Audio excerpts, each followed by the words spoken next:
حضرت ابو بکر نے جوان بیٹی کی ڈیوٹی لگائی. دوستو جوان بیٹیاں تو دن کے اجالے میں باہر کوئی نہیں نکالتا. صدیق اکبر نے کہا بیٹی رات کو روٹی پکا کے لے کے آنا. حضرت اسماء رات کے اندھیرے میں روٹی باندھ کے اس غار ثور پہ جایا کرتی تھی اور روٹی دے کے آتی تھی. دوسرا دن آیا تو ابو جال آیا, کہنے لگا بتا تیرا باپ کدھر ہے. حضرت صدیق اکبر کی جوان صاحبزادی کہا اسماء بول تیرا باپ کدھر ہے.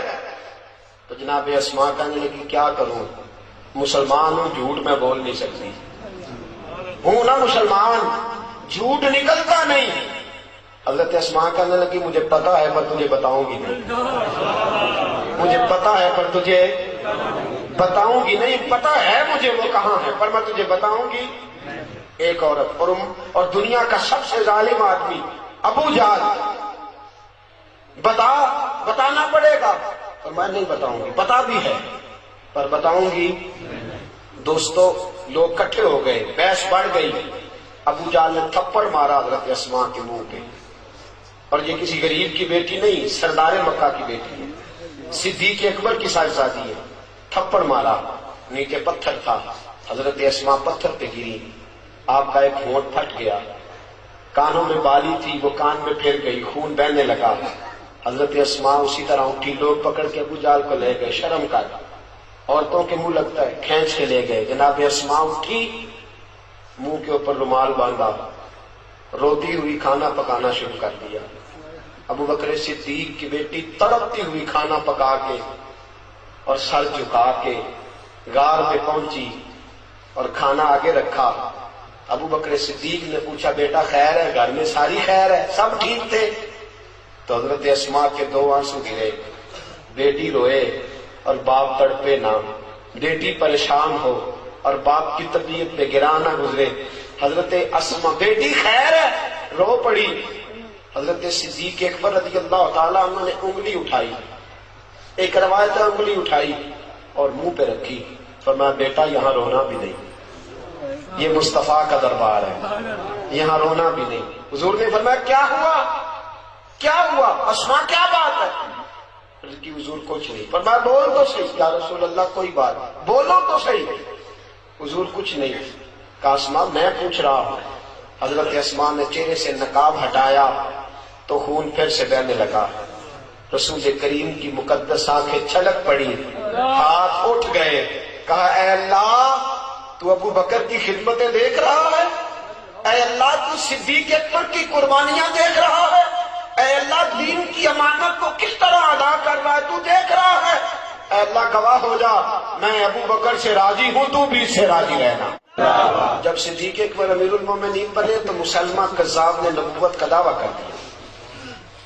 اس نے کہا میں نبی ہوں. کچھ لوگوں نے کہا ہم زکوٰۃ نہیں دیں گے. میرے رسول کریم نے ایک لشکر بھیجا تھا مسلمہ کو قتل کرنے کے لیے. وہ لشکر ابھی مدینے کی سرحد تک تھا کہ حضور کا وصال ہو گیا. جناب صدیق اکبر بیٹھے تو لوگوں نے کہا ابو بکر ابھی اس لشکر کو نہ بھیجو, حالات ٹھیک ہوں گے تو بھیج دینا. حضرت صدیق اکبر کہنے لگے لشکر حضور نے روانہ فرمایا تھا, وہ جائے ہی جائے. کہا ابو بکر آزمائشیں آ سکتی ہیں, کافر چڑھ آئیں گے. آپ نے فرمایا میں مدینے میں اکیلا رہ گیا اور جنگل کے درندے آ کے میری بوٹیاں نوچ کے لے گئے, تو پھر بھی جو ڈیوٹیاں حضور لگا کے گئے ہیں ساری پوری کرتا رہا, ساری ڈیوٹیاں پوری کروں گا. میرے عزیزو امانت ہے دین کی. سیدنا فاروق اعظم کے پاس آ جائے, بڑا مال آیا فاروق اعظم کے پاس, بڑا سرمایہ مسلمانوں کا, لیکن فاروق اعظم کی طامت پہ 17 پہ باندھی رہے. فاروق اعظم کے پاس بڑا پیسہ آیا, مسلمانوں میں بانٹا, دین پہ لگایا, لیکن سرانہ نہیں اپنا بنایا, مٹی کا سرانہ لے کے آرام کرتے رہے, روڑے پہ ہی سر رکھ کے سوئے. ایک دن توجہ ہے آپ کی, میں مشکل باتیں تو نہیں کر رہا ساتھیوں, بڑا عجیب موضوع میں نے چھیڑ دیا اور بڑا پر لطف عنوان چھیڑ دیا. یہ ایسا موضوع ہے جب میں اس کو بیان کرتا ہوں تو مجھے لگتا ہے مجھ پہ سحر طاری ہے, مجھ پر اثر کر رہا ہے. جب میں یہ واقعات پڑھتا ہوں تو لگتا یہ ہے کہ یہ میرے اندر کی اصلاح کرتے جا رہے ہیں, یہ مجھے جھنجھوڑ رہے ہیں, یہ میرے ضمیر کو ملامت پر مجبور کر رہے ہیں. حضرت فاروق اعظم رضی اللہ تعالیٰ عنہ کا زمانہ آیا. ساری زندگی فاروق اعظم نے اپنی طامت نہیں بدلی, کرتا نہیں. حضرت علی ملنے گئے, دروازے پہ کھڑے, عمر باہر ہی نہیں آ رہے, بار بار پیغام بھیجا, بار باہر ہی نہیں آتے. آپ نے کہا کہ حضرت عمر کے بیٹے سے بھیج اپنے باپ کو, لاکھوں مربع میل کا حکم, بھیج اپنے باپ کو. حضرت عمر کے بیٹے رو پڑے, کہنے لگے مولا علی بات یہ ہے کہ ابا جی کے پاس ایک ہی قمیض ہے اور میری اماں عمر کی بیوی نے قمیض کو دھو کے خشک ہونے کے لیے ڈال دیا ہے, وہ ذرا خشک ہوتی ہے تو ابا جی پہن کے آتے ہیں. میرا حکمران آج عدل اس لیے نہیں قائم کر سکتا کہ اس کی اپنی عیاشی ختم نہیں ہوتی. وہ بھوک کاٹتے تھے, اپنے اوپر نہیں قوم پر خرچ کرتے تھے. تو عدل, انصاف, محبت ساری زندگی عمر. ایک دن حضرت علی المرتضیٰ سے ملاقات ہوگی, امام حسن اور حسین ساتھ ہیں, تو سیدنا فاروق اعظم سے جناب علی کہنے لگے میں کچھ ملکوں کا, کچھ صوبوں کا دورہ کر کے آیا ہوں. اے عمر توجہ ہے آپ کی, بڑا قیمتی جملہ. حضرت علی کہنے لگے میں کچھ صوبوں کا دورہ کر کے آیا ہوں, عمر لوگ تیری بڑی تعریف کرتے ہیں. آپ نے فرمایا علی تو یار ہے, تو کہے گا ہی, اگر حسن اور حسین تعریف کرے تو مانوں گا. یہ میرے مصطفیٰ کے صاحبزادے ہیں, یہ رسول اللہ کا خاندان ہے, اگر یہ تعریف کرے تو میں مانتا ہوں. امام حسن کہنے لگے امیر المومنین میں کیا تعریف کروں گا جب آپ کی تعریف پوری دنیا کر رہی ہے, آپ نے کمال حق ادا کیا ہے نبی پاک کی جانشینی کا, میں کیا تعریف کروں گا, سارا زمانہ کر رہا ہے. کہ حسین آپ کا کیا خیال ہے؟ توجہ ہے آپ کی, بڑی مہربانی, تھوڑی دیر بیٹھ جائیں, سارے ساتھی بیٹھ جائیں, خوشبو والے دوست بھی بیٹھ جائیں تھوڑی دیر کے لیے. اللہ سلامتی عطا کرے, آپ کو بہت ساری نظار دے, آپ تشریف لائے. عزیزو, نبی کریم صلی اللہ علیہ وآلہ وسلم کے نواسے امام حسین کہنے لگے عمر کمال کی بات یہ ہے کہ میں آپ کی تعریف نہیں کرتا, بلکہ جب آپ مجھے نظر آتے ہیں میں دل سے دعائیں کرتا ہوں, میں آپ کے لیے دعائیں کرتا ہوں, آپ نے کمال کر دی. حضرت سیدنا فاروق اعظم فرمانے لگے مجھے لکھ کے دیتے ہو کہ میں اچھا ہوں؟ یہ عجیب بازی ہے, یہ عجیب پیار ہے, مجھے لکھ کے دیتے ہو کہ میں اچھا ہوں؟ امام حسن حسین نے لکھ کے دیا کہ اس وقت ہماری نظر میں اس دھرتی پہ اگر کوئی اچھائی ہے تو فاروق اعظم کے پاس ہے. جب جملہ لکھ کے دیا حضرت فاروق اعظم کی آنکھوں میں آنسو آ گئے, سینے سے لگایا, کہا اے اللہ تو گواہ رہنا, میرے مصطفیٰ کے نواسے کہہ رہے ہیں کہ میں اچھا ہوں, اے اللہ تو گواہ رہنا. عزیزو, امانت آئی سیدنا عثمان غنی کے پاس. عثمان غنی بہت بڑی حکومت کے امیر ہیں, بہت بڑی, 2000 آدمی آ گیا شر پسند. اس نے آ کے حضرت عثمان غنی کے گھر کا گھیرا چاروں طرف سے تنگ کر لیا. حضرت عثمان غنی سے انہوں نے مطالبات شروع کر دیے, شر پسند لوگ تھے. انہوں نے کہا کہ عثمان آپ خلافت چھوڑ دیں. حضرت عثمان غنی نے فرمایا کیسے چھوڑ دوں, میرے رسول پاک نے فرمایا تھا عثمان اللہ تجھے ایک قمیض پہنائے گا, لوگ اتارنا چاہیں گے پر کبھی نہ اتارنا. فرمایا حضور نے فرمایا تھا نہ چھوڑنا, میں کیسے چھوڑ دوں. چاروں طرف سے گھیرا انہوں نے ڈالا ہے مکان کا.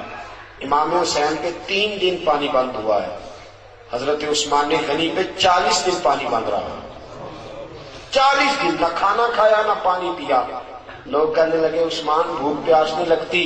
فرمایا بھوک لگتی ہے تو خدا کا ذکر کرتا ہوں, پیاس لگتی ہے تو قرآن کی تلاوت کرتا ہوں, اللہ میری بھوک اور پیاس ختم کر دیتا ہے. 40 دن کہ میں نے کہا کہ بڑی پرانی ہے کربلا, بڑی پرانی.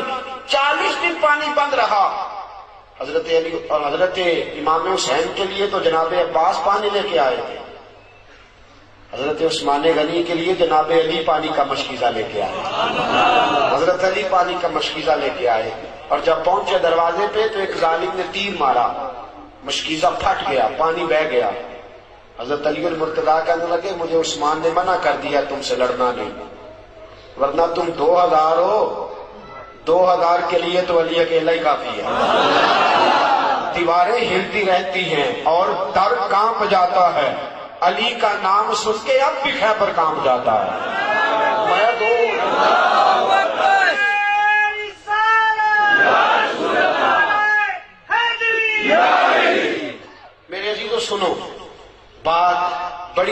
گئی. حضرت عثمان غنی کے پاس جناب علی پہنچے، دیگر صحابہ پہنچے، کہنے لگے اے عثمان، آپ نے بڑی خدمت کی، 12 سال دین کی، بڑا کام کیا، 3 باتیں ہیں، آپ اس طرح کریں، ہمیں اجازت دیں، ہم ان 2000 آدمی کو بھگا دیتے ہیں.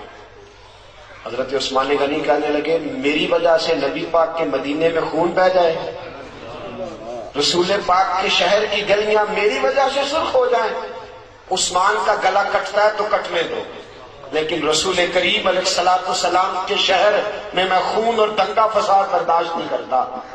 کہا پھر آپ اس طرح کریں کہ کچھ دنوں کے لیے حکومت چھوڑ دیں. آپ نے فرمایا حضور نے فرمایا تھا قمیض نہ اتارنا، کبھی نہیں اتاروں گا. صحابہ نے تیسری پیشکش کی، کہا کچھ دنوں کے لیے مدینہ چھوڑ دیں، کچھ دنوں کے لیے مدینہ چھوڑ دیں، کچھ دنوں کے لیے، پھر آ جائیے گا، حالات ٹھیک ہوں گے. آپ نے فرمایا دوستو دیکھو میری داڑھی سفید ہو گئی ہے، پتہ نہیں کس گلی میں موت آ جائے، میں مصطفیٰ کے مدینے سے باہر نہیں بڑھنا چاہتا.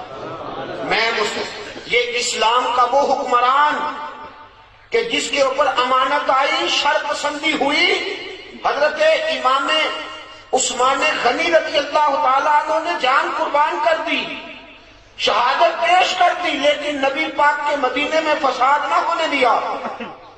دوستو جناب علی کی باری آئی تو وہ بھی کوفے کی گلی میں شہید ہو گئے. حضرت علی المرتضیٰ رضی اللہ تعالیٰ عنہ ساری زندگی دین کے لیے کھڑے رہے، کوفے کی گلی میں شہید ہوئے. باریاں بڑھتی رہی، پورا خاندان. ایک وہ زمانہ بھی آیا کہ میرے رسول پاک نے فرمایا فاطمہ تیری باقی 3 بہنوں نے بھی بڑے دکھ اٹھائے. دوستو میں اور آپ، میرے ساتھی مجھ سے بڑی محبت کے ساتھ اکثر کہتے ہیں اتنے سفر نہ کریں، آپ اتنی محنت نہ کریں، تھوڑی کر لیا کریں، کم نکلیں. میں ان کی محبت کو وصول کرتا ہوں، مجھ سے پیار کرتے ہیں تو ایسے جملے بولتے ہیں، لیکن قسم اللہ کی جب میں رسول اللہ کی تبلیغ پڑھتا ہوں اور کتابیں، ایک ابو جہل کے دروازے پہ نبی پاک 2000 بار تبلیغ کرنے گئے. کتنی بار؟ اور حضور کو پتا تھا کلمہ نہیں پڑے گا، 2000 بار دروازے پہ دستک دی. اور دوستوں بڑے دکھ اٹھائے حضور نے، بڑی تکلیفیں اٹھائیں. جو چیز مفت ملتی ہے اس کی قدر نہیں ہوتی، مفت ملتی ہے نا جو چیز اس کی قدر نہیں. مجھے اور آپ کو مفت مل گیا یہ دین. کبھی بلال کی قبر پہ کھڑے ہو کے پوچھو دین کتنا مہنگا ہے، کبھی کھڑے ہو کے پوچھو سیدہ فاطمہ سے کہ دین کتنا مہنگا ہے، کبھی پوچھو امام حسین سے کہ کتنا کٹھن ہے یہ دین.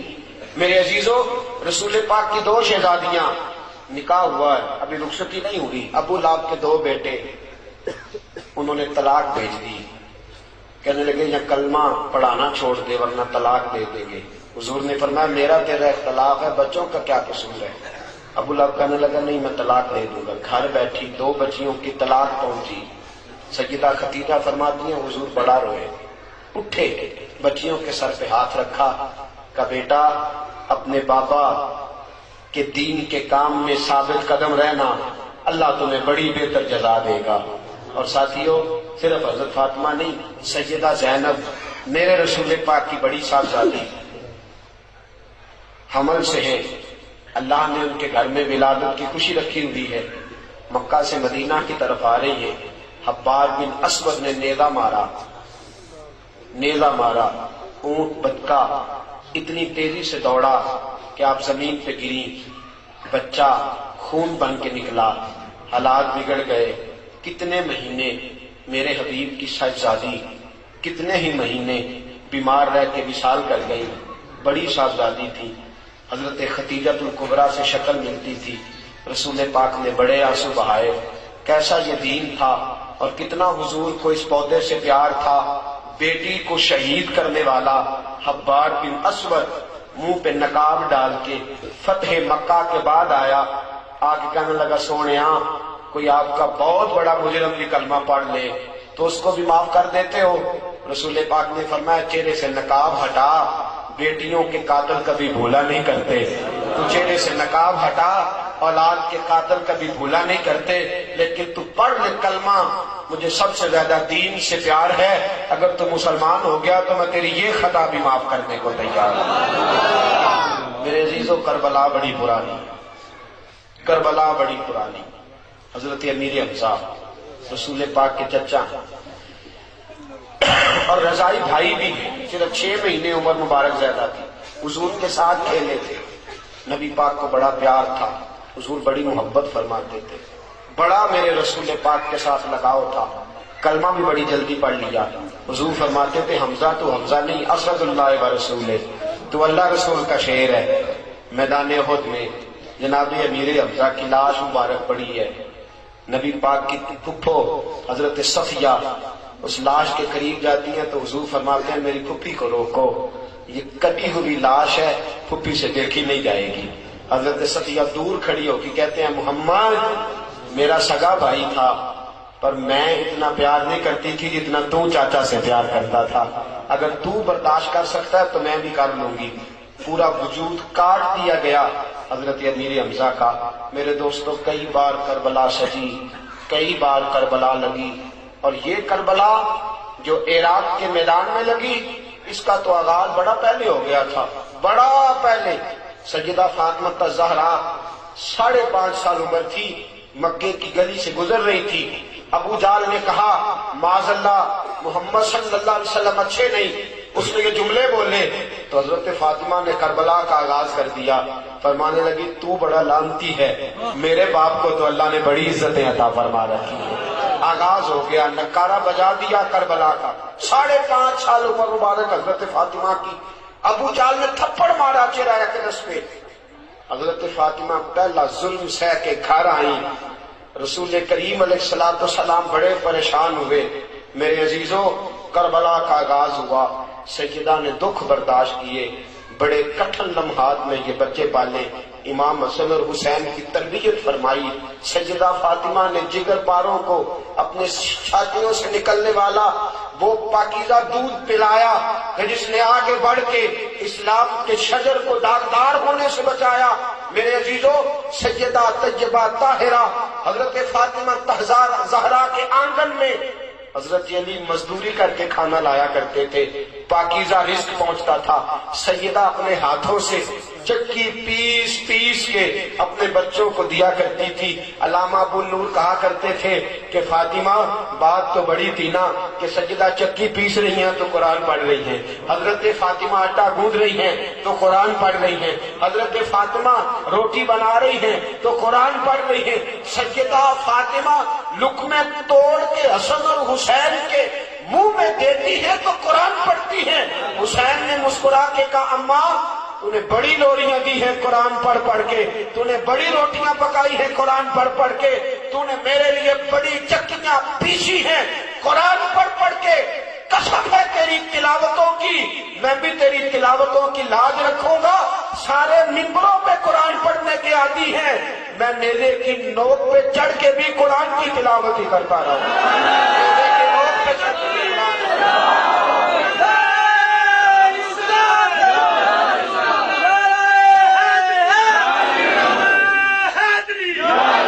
میرے سخی حسین دی شان دیکھو، میرے سخی حسین دی، میرے سخی حسین دی شان دیکھو، ایسا رتبہ تے کسے نے پایا ہی نہیں۔ لکھاں ہوئے شہید جہان اندر، پر ہتھاں اتے تے کسے بال کو آیا ہی نہیں۔ اپنے رب نو راضی کرن واسطے سجدے اندر تے کسے سیس کو آیا ہی نہیں۔ ممبرہ اتے تے سارے ہی قرآن پڑھ دے، پر چڑھ کے نیزے تے کسے سنایا ہی نہیں۔ ممبرہ اتے تے سارے ہی قرآن پڑھ دے، پر چڑھ کے نیزے تے کسے۔ میری بہنیں، میری مائیں، بچیاں مجھے سن رہی ہیں، ماں فاطمہ ہو تو بیٹا حسن اور حسین ہوا کرتا ہے۔ ایسا نہ ہو کہ تیرا لب و لہجہ انگریزی ہو، تیرا طرز کلام انگریزی ہو، تو بات کرے تو گانے گنگنا گنگنا کے، تو دودھ پلائے بچوں کو تو انڈیا کی گفتگو چھیڑ کے۔ میری بہن، بچی، میری بہنوں یاد رکھنا، اگر تمہارے لبوں پہ قرآن ہوا تو بچے بھی قرآن کے قاری ہی پیدا ہوں گے. اگر تمہارے لبوں پہ قرآن ہوا تو ڈھونڈنا نہیں پڑے گا ہمیں تراویح کے لیے حافظ، تلاش نہیں کرنا پڑے گا ہمیں عالم. خواجہ بختیار کاکی رحمت اللہ علیہ قاری صاحب کے پاس پڑھنے گئے، 5-6 سال کی عمر ہے. بسم اللہ قاری صاحب نے پڑھائی تو 5.5 سال کے بچے نے 15 سپارے قرآن وہیں بیٹھ کے سنا دیا. قاری صاحب کہنے لگے بیٹا کہاں سے سیکھا؟ کہنے لگا دیکھ کے مجھے نہیں پڑھنا آتا. خواجہ صاحب کہتے ہیں دیکھ کے نہیں پڑھنا آتا، پر میری اماں 15 سپارے کی حافظ تھی، وہ سارا دن پڑھتی رہتی تھی، مجھے بھی 15 سپارے یاد ہو گئے. سارا دن قرآن. میرے عزیز اس دین کو ضرورت ہے. یہ میرے اور آپ کے پاس آیا ہے، میرے اور آپ کے پاس. ہم نے اس دین کو تکلیف، اگر دکھ پہنچے میرے جملے سے تو مجھے معاف کرنا پھر معاف کرنا. میرے عزیزو قرآن صرف ختم پہ پڑھنے کے لیے، قبروں پہ پڑھنے کے لیے. قرآن پاک صرف اس لیے ہے کہ چلو آؤ گھر میں جینا آ گیا سورہ بقرہ پڑھ لیں، آؤ قرآن پاک کی تلاوت کر لیں. کاروبار نہیں چلتا تو وہاں بچوں کو بلا کے اس لیے آیا قرآن، یہ ثواب کی کتاب ہے. یہ ساری باتیں بھی ٹھیک ہے، لیکن قرآن انقلاب کے لیے آیا، قرآن انقلاب کے لیے آیا. قرآن پڑھو، اس کو سمجھو، اس پہ غور کرو. کتنے مفسر ملتے ہیں آج آپ کو قرآن کے؟ کتنے لوگ آپ کو ایسے ملتے ہیں جو قرآن کی فہم سے واقف ہیں، جو قرآن کی تفسیر سے آگاہ ہیں؟ ہمارے ہاں تو قرآن مجید کا ترجمہ تفسیر نہ پڑھا جاتا نہ پڑھایا جاتا. میرے عزیز کتنے لوگ تجھے ایسے ملیں گے جو قرآن کا درس دے رہے ہیں. میں نے سینکڑوں بار بات کی، یا پھر دہراتا ہوں، درد دل. میرے عزیزو ہمیں بڑا بھی شوق ہونا تو بچے کو حافظ بنانے کا. 3 سال میں وہ حفظ کر کے آتا ہے، پھر کلین شیو کراتا ہے، نماز نہیں پڑھتا، چھوڑ دیتا ہے سارا کچھ. کیوں نہیں ہم اپنا بچہ عالم دین بنانے کے لیے پیش کرتے؟ یہ ہمارا نہیں دین، برابر کا نہیں سب کا. آج کے لوگوں نے دین سے جان چھڑانے کے طریقے تلاش کیے. کچھ کہتے ہیں میں مولوی نہیں، میں مولویوں سے متنفر ہوں. بے شک بڑے لوگ مجھ سے پہلے بھی ناراض رہتے ہیں، کہتے ہیں آپ سخت سخت باتیں کرتے ہیں. کیا کروں عزیزو، وڈیرا، پرانا وڈیرا جاگیردار اپنے گاؤں میں سکول نہیں بننے دیتا تھا. کہتا تھا یہ بچے پڑھ گئے تو میری بھینسوں کو چارہ کون ڈالے گا. پیر صاحب بھی اپنی درگاہ پہ مدرسہ نہیں بننے دیتے.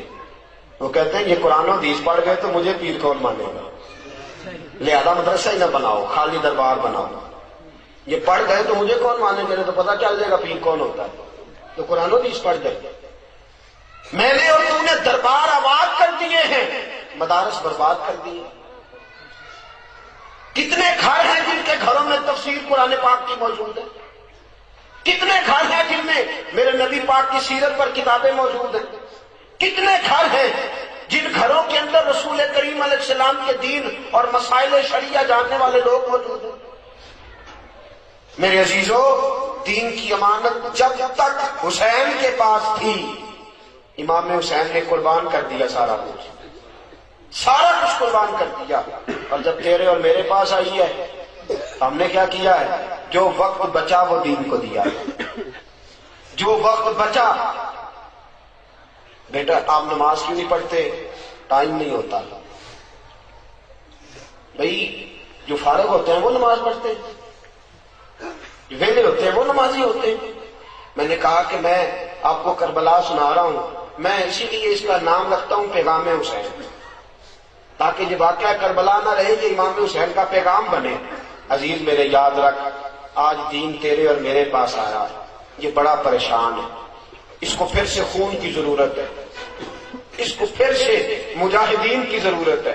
آج ہم نے دین کو صرف اتنا اپنایا ہے کہ کبھی حالات بگڑ جائیں تو ہم مسجد کا رخ کر لیتے ہیں، کبھی طبیعت بگڑ جائے تو ہم مسجد کا رخ کر لیتے ہیں. ورنہ میرے دوست ہمارا اپنے دین سے وہ رشتہ نہیں جو کہ رشتہ ہونا چاہیے. غریب الوطن دین، پریشان دین. دیکھو نا کیسا وطن ہے جس میں 2 لوگ ایک دوسرے کو جا رہے ہیں، کوئی شہید ہے کوئی مردود ہے، اسی بات پہ بحثیں ہو رہی ہیں. یہ کیسا ہم نے دین کا حلیہ بگاڑا، ہم سمجھے نہیں اس بات کو. کہ یہ دین تو لوگوں تک پہنچانے کے لیے ہے، آگے بڑھانے کے لیے، عام کرنے کے لیے۔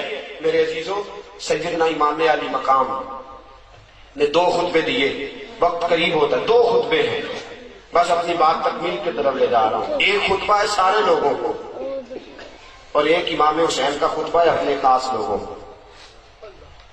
امام حسین کا خطبہ مقام بیضا پر آپ نے خطبہ دیا، فرمایا ظالموں، تم نے اللہ کے دین کو پامال کیا، شراب جرمے کو رواج دیا، بے حیائی کو عروج دیا، تو میں تمہارے خلاف نکلا۔ تم اچھی طرح جانتے ہو کہ میری فضیلت کا اس وقت کوئی شخص موجود نہیں، اور تم یہ بھی جانتے ہو کہ پوری کائنات میں اس وقت اللہ کے رسول کا نواسہ بھی ایک ہی ہے۔ فرمایا یاد رکھو، تم میرا ناحق خون بہاؤ گے، دنیا میں بھی تمہیں جواب دینا پڑے گا، آخرت میں بھی تمہیں۔ یہ خطبہ امام حسین کا، اور پھر ایک خطبہ خاص لوگوں میں، بڑی قابل توجہ بات۔ امام حسین جاگ رہے ہیں آپ لوگ؟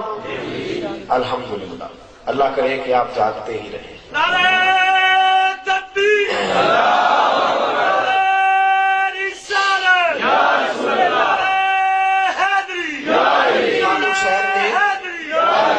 ایک خطبہ دیا فردن فردن گھر کے افراد کو۔ تاریخ کی کتابیں بتلاتی ہیں کہ فردن فردن امام حسین نے جوانوں کو بلایا۔ جوانی مستانی ہوتی ہے، جوانی میں گرم خون ہوتا ہے، بہت سی باتیں ایسی ہوتی ہیں جو جوان کہتے ہیں، جو میں کہتا ہوں وہی ٹھیک ہے۔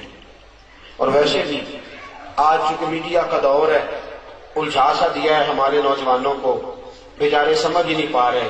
اقبال کہتا ہے کہ اسے خبر ہی نہیں کہ وہ کون سا گردوں ہے جس کا ہے تو ایک ٹوٹا ہوا تارا۔ اسے پتہ ہی نہیں بیچارے کو کہ میرا اصل مقام کیا ہے، میں ہوں کیا اور میں کر کیا رہا ہوں۔ پہلے تو قوم نے اس کے ساتھ دغا کیا، الجھا دیا، پھر خود اتنا سمجھدار بن گیا کہ کل کائنات اپنی ہی عقل کو سمجھتا ہے۔ میرے عزیزو، امام حسین نے جوانوں کو بلایا۔ کون سے جوان؟ حضرت قاسم بن حسن 17 سال کا جوان، حضرت علی اکبر بن حسین 19 سال کا جوان، پھر حضرت علی المرتضیٰ کے 3 بیٹے امام حسین کے چھوٹے بھائی، ان کو بلایا، سب کو بٹھایا، اور امام حسین نے فرمایا میرے ساتھ آنے والے میرے خاندان کے جوانوں، دیکھو تمہارے پاس ابھی بڑا لمبا وقت پڑا ہے، بڑا لمبا وقت پڑا ہے، زندگی ہے، سارا کچھ ہے۔ یزید کی مخالفت میرے ساتھ ہے، تمہارے پاس بڑا وقت ہے، یزید کی مخالفت میرے ساتھ ہے، وہ میرے خون کا پیاسا ہے، مجھے شہید کر کے ٹھنڈا ہو جائے گا۔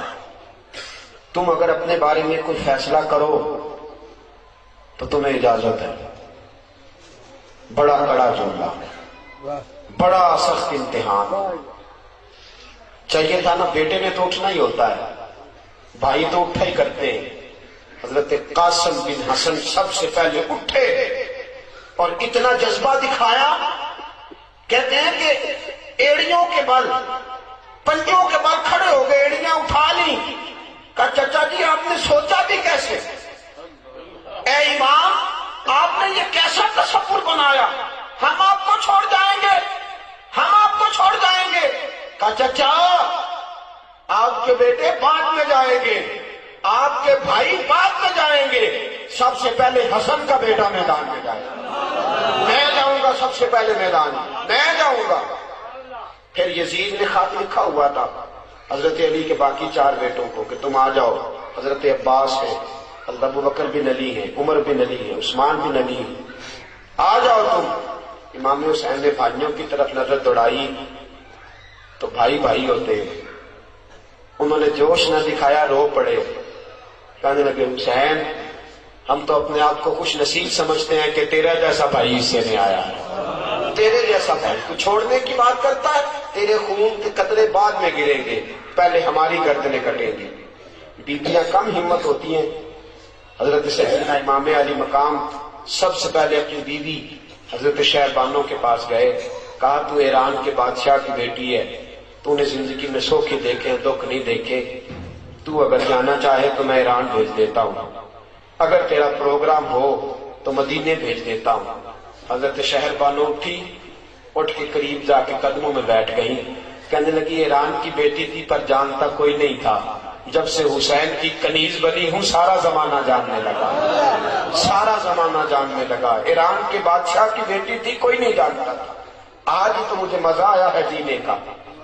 اور لوگ کہتے ہیں دکھ کیسے سہے جاتے ہیں، فرمایا یوں دکھ سہے جاتے ہیں جیسے میں سہ رہی ہوں، میرے ماتھے پہ شکن نہیں دیکھو گے۔ اور پھر میرے ساتھیوں سب سے پوچھ لیا، سب سے، حضرت زینب سے پوچھا ہی کچھ نہیں، بات ہی کوئی نہیں کی، کوئی تذکرہ نہ۔ سیدہ زینب اٹھی، قریب گئی، کہنے لگی حسین ایک ایک سے کلام کیا، مجھ سے کوئی بات نہیں کرنی، سب سے تو نے کلام کر لیا، مجھ سے کوئی بات نہیں کرنی۔ تو حضرت سیدنا امام حسین کہنے لگے زینب باقیوں کے بارے میں سوال پیدا ہوتا تھا، تیرے بارے میں تو سوال بھی پیدا نہیں نہ ہو سکتا، تیرے بارے میں تو سوال بھی پیدا نہیں ہو سکتا، باقیوں سے تو میں نے پوچھا تاکہ گواہی ہو جائے، جس طرح جناب ابراہیم نے بیٹے سے پوچھ لیا تھا کہ مجھے خواب آئی ہے تجھے ذبح کر رہا ہوں، تیرا کیا خیال ہے؟ فرمایا میں نے تو سنت ابراہیمی ادا کر کے پوچھ لیا، تجھ سے میں پوچھوں کیوں پوچھوں تجھ سے؟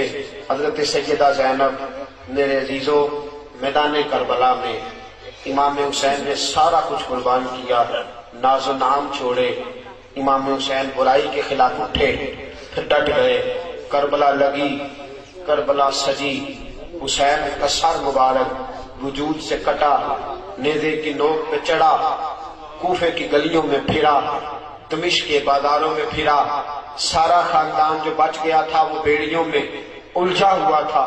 قیامت تک وہ منظر دنیا بھلا نہ سکے گی جب سیدہ زینب قافلہ سالار بن کے امام زین العابدین کو ساتھ لے کے میدان کربلا میں نکلی ہوئی تھی۔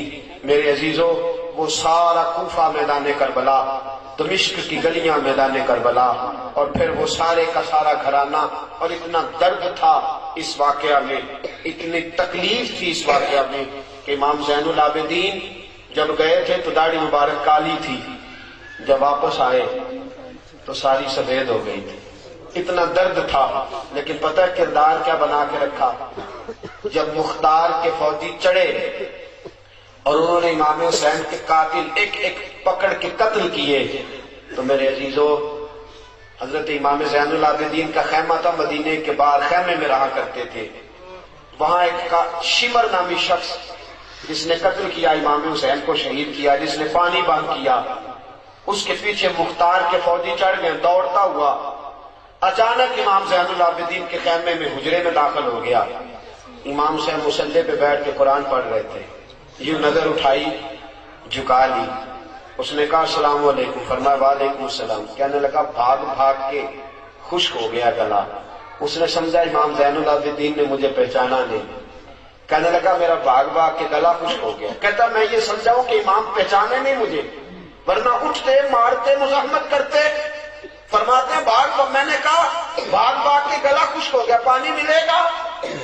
امام زین العابدین نے قرآن پاک کو لپیٹا، اٹھے، ہاتھوں سے پیالے میں پانی ڈالا، ایک پیالہ بھر کے پلایا، اور پیے گا؟ کہنے لگا ہاں، دوسرا بھی دیا، تیسرا بھی دیا۔ ہم تو دشمن کو بھی پاکیزہ سزا دیتے، پاکیزہ سزا دیتے۔ فرمایا 3 پیالے پانی کے پیے، شمر کہتا ہے باہر نکلا، شرمندگی سے شرابور ہو گیا کہ کیسا خاندان ہے، بتا تو دوں کہ میں شمر ہوں، پانی پی لیا ہے، موت بھی میرے قریب ہے، بتا تو دوں۔ اندر گیا، جا کے امام زین العابدین سے کہنے لگا لگتا آپ نے پہچانا نہیں، اور میں تو نے میرا سارا خاندان پیاسا کاٹ دیا، میں تجھے بھول سکتا ہوں؟ میں تجھے بھول سکتا ہوں؟ میرا سارا گھرانہ پیاسا تو نے کاٹ دیا، میں بھول سکتا ہوں؟ پہلی نظر پڑی تھی تیرے چہرے پر تو مجھے علی اصغر کی ساری پیاس یاد آ گئی، مجھے عباس کے کٹے ہوئے بازو یاد آ گئے تھے، مجھے امام حسین کا العطش کہنا فوراً یاد آ گیا تھا، سارا کچھ یاد آیا۔ کہنے لگا پھر پانی کیوں پلایا؟ فرمایا بند کرنا تمہارا طریقہ ہے اور دشمنوں کو پلا دینا میرے نانا محمد عربی کا طریقہ صلی اللہ تعالی علیہ وسلم۔ یہ فرق ہے تیرے اور میرے طریقے میں۔ میرے عزیز، وہ پھر بھی دین کے لیے ڈٹے رہے، دین کے لیے خدمات سر انجام دیتے رہے۔ میں